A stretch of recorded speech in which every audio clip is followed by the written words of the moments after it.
Good morning. Welcome to JP's Morning Brief for June 19th, 2026.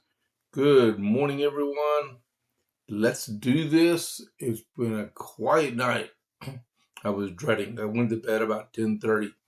None of the headlines changed. Go figure, right? Wow. Let me see here. Okay. So, how do you like my shirt? It's from Grunt Style, if you're wondering, okay? Matter of fact, they didn't put the American flag on the sleeve. It's on the back. But yeah, my daughter. I hope she's not listening to this right now, but she probably is. But my daughter, I showed her the shirt. I said, "What do you think?" And Rachel, she's got she has a minor in history. And she said, "Dad, isn't it supposed to say 1776 on it?" I'm like, "Dude, the Tea Party." It's oh, okay. So that's my joke for the day. That's my dad joke for Father's Day. Man, I still can't believe she said that. But all right. So welcome to the to the morning brief. All right. Yeah. Welcome to the morning brief. Click that follow button, which is located. You'll see the JP8 report. Then you'll see join, and then you'll see a little bell with a little arrow on it. Click that arrow, click and go down to the bottom, click the follow. That's how you follow the page. And then give me a like, please, for the show for this morning. And then don't forget, you can always live chat. All right. I've already kicked us off with the live chat. And since I'm wearing my still not British shirt, 'cause I'm definitely not British. My ancestors are, but I'm not. All right. I'm going to put an American flag and a Texas flag in the chat. Here we go. All right, let's do this. Armament shop. Whether you're looking for your first firearm, upgrading your setup, or need expert service, Jason at the Armament Shop is Copper's Cove's premier source for all things shooting. Browse a wide selection of pistols, rifles, and shotguns backed by top-tier gunsmithing for repairs, along with reloading supplies and professional cleaning to keep your firearm in peak condition. Need a transfer? We make FFL transfers fast, easy, and affordable. Need your concealed handgun license? Jason can handle those classes both in person and online. He has over 3 decades of experience. Visit the Armament Shop today at 115A West Avenue D in Coppers Cove, or call or text 254 560 2023, or visit them at www.armamentshop.com. That's www.armamentshop.com. The Armament Shop, your safety, our priority. All right. Man. All right. So about Jason. Man, he showed me this this rifle a couple days ago. Expensive, 9mm, and it was cool. And it had a red dot sight on it. It was amazing. So, but you got to get a hold of them. All right. So there we go. Iran update. VP not leaving for Switzerland due to logistical and timing reasons. That was put out by both sides. And then national gas. What is it? Well, gas price. Yeah, national gas prices are below $4 a gallon.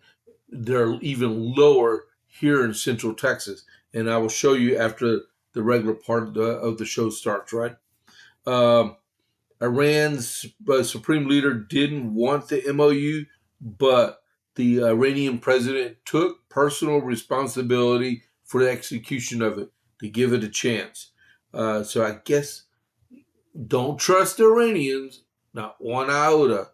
I've lost too many friends downrange due to Iranian munitions, including I almost took one myself. But you got to take a chance sometimes, okay? But let's see. Ceasefire in Lebanon will all depend on Hezbollah. And it already happened again this morning. That's one thing I didn't add in here. Hezbollah fired again into Israel, and Israel fired right back. You know, maybe we know who the real belligerent in the whole scenario is. It starts with an H and ends with the H, and a whole bunch of letters in between. $5 to the first person who guesses. Oh, never mind. Hezbollah. Okay. The European Union won't lift sanctions until after there's a nuclear deal. Iran to clear mines from the Strait of Hormuz. The U.S. imposes new sanctions on Hezbollah-linked networks to keep them from getting funded. And then Iran is inviting the IAEA to inspect their nuclear sites. The Dow Jones yesterday closed up 72.5 points at 51,564.70.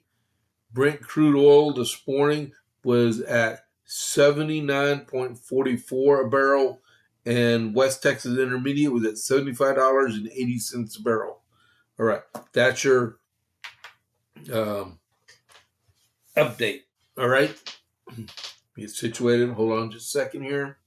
Welcome everyone tuning in this morning.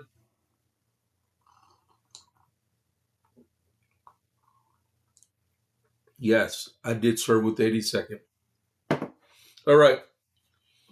So what do we got here? Medal of Honor ceremonies. I know I covered this on Monday. I'm going to cover the day again because their ceremonies, unbelievable. The president was on mark yesterday with these 3 ceremonies he did for Medal of Honor recipients. So to honor these guys again, because this morning they're being inducted into the Pentagon Hall of Heroes at the Pentagon itself. And man, I wish I was watching TV right now. But Major Capers is going to be on Fox and Friends in a few minutes. I have to catch it. I know they're going to play it later on. All right. So, well, we'll get to him in just a second. First person I'm going to talk about is Major Dockery. Transition. All right. So, as a second lieutenant leading a combined force of American and Afghan soldiers in Kapisa province on October 2nd, 2012, Dockery's unit came under fire from a large Taliban force armed with machine guns, rocket-propelled grenades, and small arms. Throughout the battle, Dockery repeatedly crossed open ground under enemy fire to rally friendly forces, reinforce isolated positions, and strengthen the defense. As the fighting continued, he used his body to shield a fellow soldier. It was an NCO from a grenade blast. Led counterattacks against enemy fighters and fought his way to an unconscious teammate who was being dragged away by enemy combatants. After rescuing the soldier and administering life-saving aid, he continued exposing himself to enemy fire while directing the fight and helping friendly aircraft suppress the attack. And then he continued serving after deployment, earning his Green Beret and leading Special Forces teams. All right. The way the president read about these guys, especially this one, if you ever watched Band of Brothers, the Day of Days episode, the Day of Days episode, and Lieutenant Spears toward the end, in real life, he retired from the Army as a lieutenant colonel. There was a battle he ran. I think it was in Day of Days. He ran across. No, it wasn't. It was one of the other episodes. It portrayed him running back and forth across a battlefield, fired out over and over and over again by Germans. This is the same concept. What happened? Man, my hat's off to this man. He's retired. He's been 14 years, but he's retired now. Okay, so let's go on the next one. This is the awesome one here also. Major James Capers Jr. As a second lieutenant, right after he received a battlefield commission, as a second lieutenant leading a 9-man force recon patrol near Fulak in April 1967, Capers and his team repeatedly encountered larger enemy forces while operating deep in contested territory. On the patrol's final day, an ambush left them severely wounded by gunfire and fragmentation wounds. Despite significant blood loss and extensive injuries, Capers continued directing and supporting fires, coordinating his team's movements, and overseeing the evacuation. Refusing to leave his Marines, he remained in command until every member of the patrol was safely aboard the extraction helicopter. Matter of fact, as the president said, his teammates forced him onto the helicopter and would not let him leave. They would not let him get off the chopper. And then over a 22-year career, he broke barriers and opened doors for future generations of Marines. He was the first Black Marine to join the Force Recon, receive a battlefield commission in Marine Special Operations, and commanded a reconnaissance company. And he was the first Black ever to receive a battlefield commission. All right? Next. This man, he passed away a few years ago. His son received the Medal of Honor for his dad. Both of them retired colonels. Okay? So, transition over. Colonel John Ripley. Colonel John Ripley. As a senior advisor to the 3rd Vietnamese Marine Corps Infantry Battalion near Dong Ho, South Vietnam, then Captain Riley faced a rapidly advancing North Vietnamese offensive in April 1972, recognizing a key bridge over the Quai Viet River had been destroyed to slow the attack. He repeatedly climbed beneath the bridge while under continuous enemy fire to emplace hundreds of pounds of explosives. It took him 5 hours. Hanging from the bridge's steel girders for hours, Ripley positioned and prepared the charges before successfully destroying the span. His actions helped blunt the enemy advance and provided critical time for South Vietnamese forces to regroup and defend the region. Known to generations of Marines as Ripley at the Bridge, his actions became an enduring example of courage, initiative, and selfless service. 3 very honoring men received the Medal of Honor yesterday. That was awesome. All right. Next. This is what we noticed in Copper's Cove yesterday. All right. And please don't be jealous around the country watching this. This is yesterday in Harker Heights at 4:30 in the afternoon. 298. Thank you, President Trump. Thank you. 298 gas. 298 gas. Who would have believed it would have ever dropped below $3 a gallon again? 298. I'm going to get gas today. I'm glad we waited. 298 gas. Suck an egg, you liberals. You don't know what you're talking about. Man, isn't that awesome? Man, what are we? It's 6:45. That was great news, wasn't it? Man, proud to be an American. Man, Still not British. They pay $8 a gallon there. All right. All right. So we'll go on into the rest of the brief. Okay. Yesterday, the VP, J.D. Vance, future president of the United States, on Thursday warned Israeli leaders against alienating President Trump with personal attacks over the Iran deal, reminding them that Trump administration is one of that country's few remaining allies. Better believe it. Nobody likes Israel. Senior Israeli officials, such as National Security Minister Itamar Ben-Gvir, has been a vocal critic of the Iran deal, and called on PB to ignore the key terms. We're trying to stop the fighting, and they want to continue it on.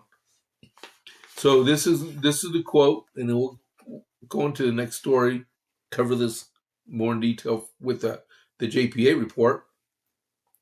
What I will say, this does bother me, is that you've seen people within Bibi's cabinet who have come out and attacked the deal, and in some ways, very personal attack the President of the United States, and I guess my message to them would be twofold.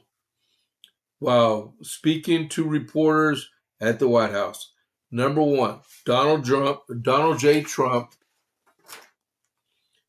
is the only head of state in the entire world who is sympathetic to the nation of Israel, and at this moment in time, and he happens to be the head of state of the world superpower.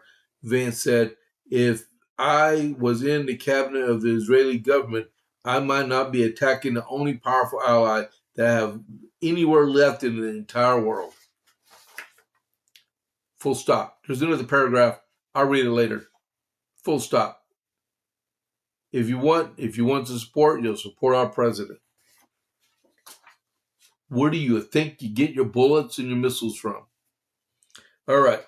Next, Todd Blanche, acting Attorney General, nominated to be the Attorney General, right? To become the actual, you have to be confirmed by the Senate, advising consent, right? U.S. Constitution.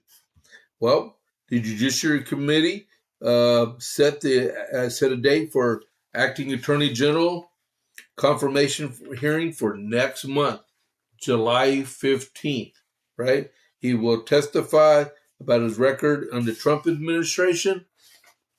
A spokesman for the Judiciary Committee, Chuck Grassley, told Politico, I don't know why anyone would talk to Politico, that Attorney General nominee Blanche will appear before the panel on July 15th, followed by outside witnesses who will testify on July 16th. The move means Blanche could be confirmed before the August recess. President Trump nominated Blanche for the role last week, and he's been serving in the position in an acting capacity, maybe a tryout capacity, since former Attorney General Pam Bondi left last April. It says here she was fired. She wasn't fired. Blanche previously served as Bondi's deputy. All right? And he's already met with Chuck Grassley also. Good luck, Mr. Blanche. You're going to make a dynamite Attorney General.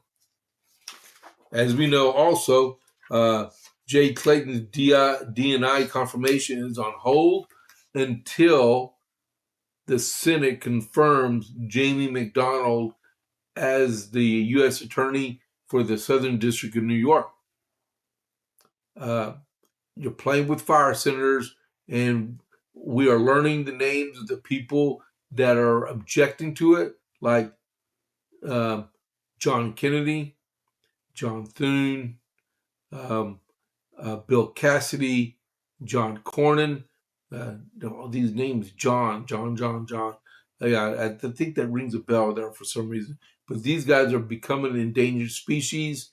We need to get off our fourth point of contact, and we need to get this done. Without the ODNI, we were left. We have an acting one in there, and the Democrats hate that guy too. And he's just acting. The Senate has no say so in who the actings are, so they could be in acting capacity for 1 year, right, up to 1 year. But what's going on here is they want the 702 passed, but the president says you don't get the FISA without the Save America Act. And at the same time, you're not going to get Clayton without getting McDonald. Okay, so it's a twofold purpose going on right here, and they're just fighting about left and right. The president is adamant. He wants Clayton as a DNI, and he wants McDonald as U.S. attorney. It's two peas in a pot, all right? That and FISA equals Save America, flat out, all right? Get more into this in a little bit. We're making progress here. There was 3 rulings that came out of the Supreme Court yesterday. One of them had great significance. It was the Supreme Court rules on a gun restriction on unlawful drug users is legal. Okay? So, I think that was written wrong. Okay, the United States Supreme Court unanimously held on Thursday that the federal government's use of a federal law restricting gun possession for certain unlawful drug users is inconsistent with the Second Amendment. That's the way it should have been written. The Second Amendment protects the rights of all Americans to keep and bear firearms for self-defense. The court's narrow ruling reads, affording the government's broad power to designate any group as dangerous and therefore disqualifies members from having a gun would risk allowing it to quickly swallow the Second Amendment. Thank you. Known as U.S. versus Himani, the case centers around the government's prosecution of Ali Himani, a Texas resident who was charged under provision of 18 U.S. Code Section 292G3 of the 1968 Gun Control Act that prohibits a person who is an unlawful user of an addicted or controlled substance from possessing a firearm. Himani is adamantly a regular marijuana user, and the statute was previously held to indict Hunter Biden. But remember, he received a pardon from Autopen. No, that was a personally signed one. Okay? Writing for the majority, Justice Gorsuch noted that the government sought to use the statute to automatically strip Himani of his Second Amendment rights because he uses marijuana a few times a week. In seeking to advance the expansive theory, the administration urged the court to draw an analogy between its present regulation and historical laws addressing habitual drunkards, and this is an old law. And it argued to demonstrate a traditional firearm regulation consistent with his effort to disarm a regular user of any controlled substance without further showing. So it was, I believe it was a unanimous ruling. Yeah, this was unanimous. So they said it wasn't a precedent-setting decision, but that in the case of Mr. Himani, the fact that he had marijuana on him that he was using did not prohibit him from actually owning a firearm, right? That's what that was about. They did say on SCOTUS blog yesterday that to expect upwards to between 9 and 17 decisions next week. They may release decisions on Tuesday and Thursday next week. So we're going to have a whole bunch of very adamant and very important decisions next week. All right? Because technically next week is the last week of the session. It could spill over to the July 4th week, but it should all end next week. So there may be some major decisions coming out next week. Okay, what was it? 6:54. Hold on.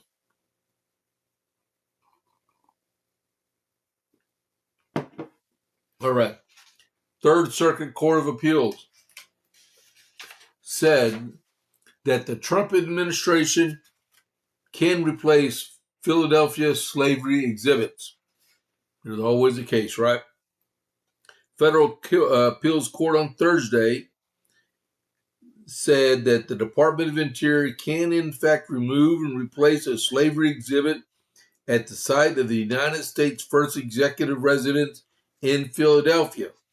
The exhibit was removed without notice from the President's house in Independence National Historic Park earlier this year in a move presumably pursuant with President Trump's executive order to remove signs and exhibits that contain descriptions, depictions, and content that inappropriately disparage Americans past or living, including persons living in colonial times. A three-judge panel from the Third Circuit Court ruled that the lower court did not have the authority to block the president's order because Philadelphia does not own the president's house or the Independence National Historic Park. The court should not have considered the merits in the jurisdictional analysis, Judge Hardiman wrote. And while the court was ultimately correct to conclude that the city had standing, it did so on an incorrect and premature understanding of the relevant statutory contractual agreements. So what it is you have these groups of people, these reparations people, these NAACP people. You have these groups that keep wanting to embarrass the United States. Yes, we had slavery in the colonial times and early American times. It was dealt with in the American Civil War, which I'm a Republican. The Republicans won it. You Democrats want to invoke the painful past of our country instead of striving forward to a more perfect union. And the fact is, you want to put these displays where the founding fathers are. Barack Obama yesterday was dissing the founding fathers of our country over the same issue yesterday for his $850 million monstrosity in the center of Chicago yesterday. You know, if anyone else would have proposed that besides Orange Man evil. That's all they say. Orange Man evil. Orange Man evil. You know, President Trump is the executive over the executive branch of the government. Give him a break, people. Give him a break. All right. It's 6:58. We're running out of time. We got like a minute left. I hope I did not get a chance to go to I was exhausted and burnt yesterday because I went out and mowed the lawn yesterday. So I didn't get to go to Pints of Politics last night. Hope everybody had a great time there. Upcoming events. Next Thursday is Pints of Politics in Gatesville, Texas. I'll have a slot for that by Monday. And then we have Coryell County Republican Women on Saturday in Gatesville at the feed mill. That's at 9:30 in the morning. I'll have stuff for that too. And then we have Coryell County Republican Party on the 30th of June. It's our organizational meeting. So I forgot to get this stuff started. We're about to raid into Vince. There we go.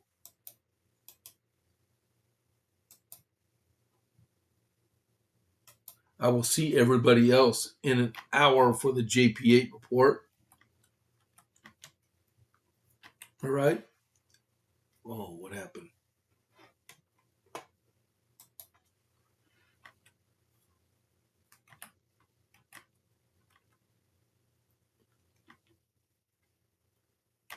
There we go. All right. So, yeah, 1 hour. I'm going to turn and burn. It'll be the JPA report. So be here. All right. I'm going to listen to Vince for a little bit and come on back. All right. Thank y'all very much for tuning in. The raid's been initiated. It's been confirmed. And boom, we got 9 seconds. I'll catch you on the flip side. I'm still not British. I'm out.